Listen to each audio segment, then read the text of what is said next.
Hello friends, welcome back to our channel. तो भाई लोग, प्राइम वीडियो की नई स्पाइडरमैन सीरीज स्पाइडर नोवार इस साल की सबसे अनएक्सपेक्टेड सरप्राइज में से एक निकली। वैसे जब पहली बार इसकी अनाउंसमेंट हुई थी तब काफी लोगों को डाउट था कि एक black and white Noir style Spiderman show कितना काम करेगा, लेकिन यहाँ सीरीज ने सबको गलत प्रूफ कर दिया। यहाँ Nicolas Cage as Ben Reilly बिल्कुल परफेक्ट कास्टिंग साबित हुए हैं। उनका क्वर्की और अनप्रेडिक्टेबल एक्टिंग स्टाइल इस डार्क डिटेक्टिव वर्ल्ड के साथ इतना नेचुरली फिट होता है कि हर एपिसोड देखते वक्त लगता है जैसे हम किसी पुरानी क्राइम नॉवेल के पेजेस के अंदर घुस गए हो। लेकिन दोस्तों, स्पाइडर नोवार सिर्फ एक सुपर हीरो शो नहीं है, बल्कि यहाँ इसके अंदर पावर स्ट्रगल्स हैं, क्राइम पॉलिटिक्स है, वॉर वेटरन्स के एक्सप्लॉयटेशन पर कमेंट्री है और साथ ही इमोशनल कैरेक्टर आर्क्स भी हैं। और फिर सबसे सरप्राइजिंग बात कि ये शो डेथ्स के मामले में बिल्कुल भी पीछे नहीं हटता, क्योंकि यहाँ सीजन के एंड तक काफी कैरेक्टर्स अपनी जान गंवा देते हैं और बेन रायली को एक ऐसा डिसीजन लेना पड़ता है जो उसके पूरे कैरेक्टर को डिफाइन करता है। तो दोस्तों, चलिए ब्रेक डाउन करते हैं स्पाइडर नोवार की एंडिंग को और समझते हैं कि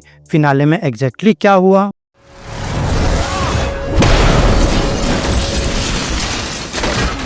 What happens in Spider Noir's ending? दोस्तों, फाइनल एपिसोड में Ben Reilly finally doctor Faber के लेबोरेटरी तक पहुंच जाता है और यहीं पर उसे वो एंटीटोड मिलता है जो सालों पुराने जर्मन एक्सपेरिमेंट्स का सॉल्यूशन हो सकता था। वैसे डॉक्टर फेबर ने बेन के जेनेटिक टिश्यू से एक क्योर डेवलप किया था और इसी क्योर की वजह से उसने पहले अपने बेटे को भी बचाने की कोशिश की थी। लेकिन फिर यहाँ बेन का ओरिजिनल प्लान सिंपल था कि वो एंटीटोड का यूज सिर्फ खुद को क्योर करने के लिए नहीं करना चाहता था। यहाँ उसका टारगेट था सिल्वरमैन की गैंग के वो मेंबर्स भी जो सेम म्यूटेशन से सफर कर रहे थे और धीरे धीरे मौत के करीब पहुंच रहे थे। और दोस्तों, इस मिशन का एक और ऑब्जेक्टिव था कि अगर सिल्वरमैन के सुपर पावर्ड सोल्जर्स क्योर हो जाते तो उसका पॉलिटिकल और क्रिमिनल एम्पायर भी कोलैप्स हो जाता, यानी एक तीर से दो निशाने। और फिर यहाँ सबसे पहले बेन लॉनी लिंकन को सक्सेसफुली क्योर कर लेता है। वहीं रॉबी रॉबर्टसन एक सिरिंज सीधा उसकी आंख में इंजेक्ट करता है और एंटीटोड काम कर जाता है।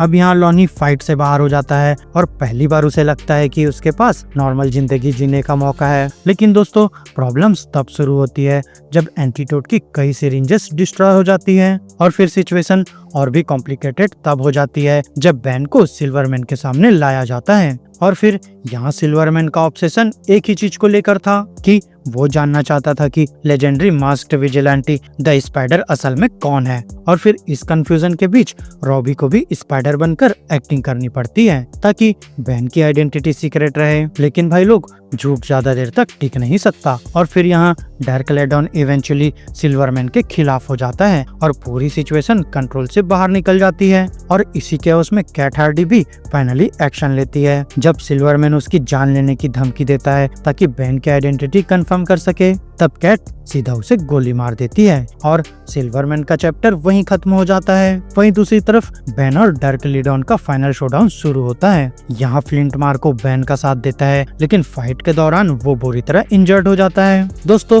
पब्लिक के सामने चल रही इस बैटल में बेन अपनी बची हुई ताकत जोड़कर लेडॉन को एक ऑनकमिंग ट्रेन के सामने फेंक देता है और लेडॉन वहीं मारा जाता है। लेकिन असली इमोशनल मोमेंट उसके बाद आता है। यहाँ बेन के पास एंटीटोड की सिर्फ एक फाइनल डोज बची होती है और वो डोज उसके लिए थी। फिर भी बेन उसे खुद पर इस्तेमाल नहीं करता, बल्कि वो डाइंग फ्लिंट मार्को को एंटीटोड दे देता है और अपनी क्योर की चांसेस सैक्रिफाइस कर देता है। अब कुछ वक्त बाद हम एक स्मॉल टाइम जंप देखते हैं जहाँ कैट और फ्लिंट फिर से एक साथ है। रॉबी अपना न्यूज़पेपर हार्लेम हेराल्ड चला रहा है। बेन अपनी डिटेक्टिव एजेंसी दोबारा ओपन कर चुका है और लगता है कि फाइनली उसने अपनी लाइफ में एक नई डायरेक्शन ढूंढ ली है।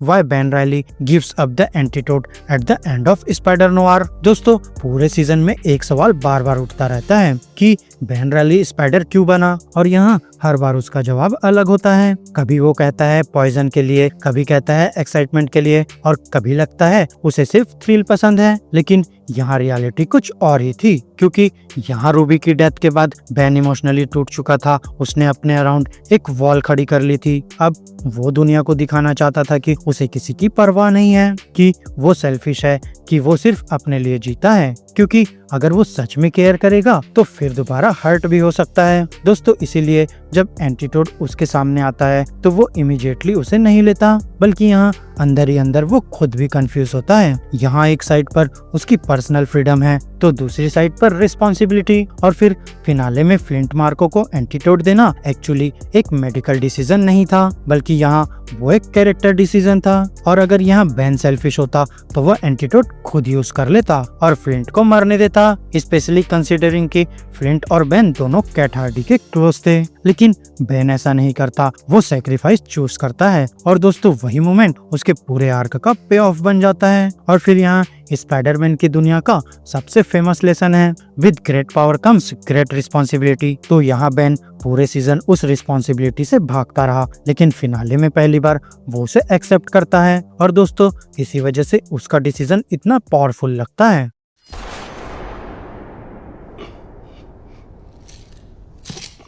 Who dies in Spider Noir. दोस्तों स्पाइडर नोआर सरप्राइजिंगली काफी डार्क शो है और यहाँ सीजन के दौरान काफी इंपॉर्टेंट कैरेक्टर्स मर जाते हैं। और दोस्तों यहाँ सब कुछ एडिसन की डेथ से स्टार्ट होता है। यहाँ वो उन वेटरन्स में से एक था जिनके ऊपर जर्मन एक्सपेरिमेंट्स किए गए थे। यहाँ उसका मर्डर ही पूरे मिस्ट्री प्लॉट का स्टार्टिंग पॉइंट बनता है। और फिर मेजर डेथ्स की लिस्ट कुछ इस तरह है। डोनेगल, ये प्राइवेट डिटेक्टिव एडिसन को मार देता है और फिर बाद में सिल्वरमैन उसे टॉर्चर करके इंफॉर्मेशन निकालने की कोशिश करता है और फिर उसकी भी जान ले लेता है। विंस्टन, सिल्वरमैन का ट्रस्टेड सेकंड इन कमांड, यहाँ बेन और कैट उसे गैंग के अंदर मोल बनाकर प्रेजेंट करते हैं और सिल्वरमैन उस पर ट्रस्ट खो देता है और इस बिट्रेयल का रिजल्ट उसकी डेथ से निकलता है। डॉक्टर फेबर और ऑक्जेन, सीरीज का सबसे ट्रेजिक पार्ट। पता चलता है कि डॉक्टर फेबर का बेटा ऑक्जेन भी एक्सपेरिमेंट्स का विक्टिम था। यहाँ उसकी म्यूटेशन रैपिड एजिंग कॉज करती है। अब फेबर अपने बेटे को बचाने के लिए डेस्परेट थी, लेकिन जब सिल्वरमैन लेबोरेटरी तक पहुँचता है तो माँ और बेटा दोनों की कहानी खत्म हो जाती है। सिल्वरमैन सीजन का मेन गैंगस्टर विलन, यहाँ पावर और कंट्रोल के ऑब्सेशन ने उसकी बर्बादी लिख दी थी और आखिर में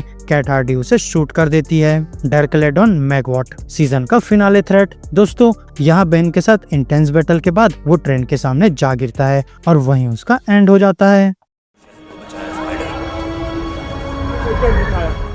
What could happen in Spider Noir's future. दोस्तों अगर ऑनेस्टली देखा जाए तो स्पाइडर नोआर की एंडिंग काफी सेटिस्फाइंग है और अगर मेकर्स चाहे तो यही स्टोरी फिनिश हो सकती है, लेकिन सेकंड सीजन के लिए भी काफी डोर्स ओपन छोड़ दिए गए हैं। यहाँ सबसे ऑब्वियस डायरेक्शन है बेन का डिटेक्टिव कैरियर। अब जब उसकी एजेंसी वापस चल रही है तो वो नए केसेस और नए क्रिमिनल्स के साथ टकरा सकता है, लेकिन उससे भी बड़ी मिस्ट्री एक और है कि क्या सच में सारे एक्सपेरिमेंटेड सोल्जर्स मर गए। यहाँ शो ने हमें बताया कि बहुत से वेटरन्स म्यूटेशंस सरवाइव नहीं कर पाए, लेकिन यहाँ बेन सरवाइव कर गया। तो क्या दोस्तों और भी लोग बच गए होंगे। और फिर यहाँ रॉबी स्पेसिफिकली मेंशन करता है कि कुछ सोल्जर्स पर स्नैक्स और स्कॉर्पियंस के डीएनए बेस्ड एक्सपेरिमेंट्स हुए थे। और दोस्तों ये फ्यूचर में स्कॉर्पियन या रैटलर जैसे विलेंस को इंट्रोड्यूस करने का सीड हो सकता है। और फिर बेन खुद भी एक मिस्ट्री है। यहाँ उसका म्यूटेशन दूसरों से अलग क्यों बिहेव करता है, वो डिटीरियोरेशन से लार्जरी इम्यून क्यों रहा, ये सवाल अभी भी अनआंसर्ड है।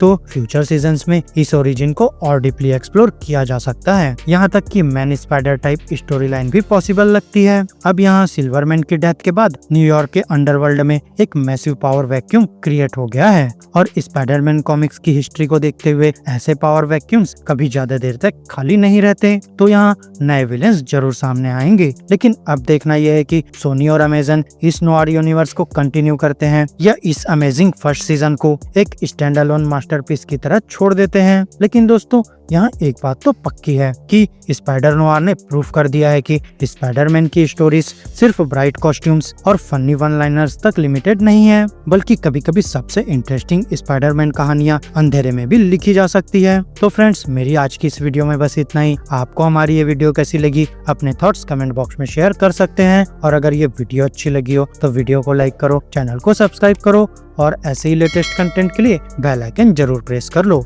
और हाँ दोस्तों वीडियो को हाइप करना मत भूलना। तो अब मैं मिलूंगा आपसे अपनी नेक्स्ट वीडियो में, तब तक के लिए स्टे गीकी स्टे देसी दोस्तों।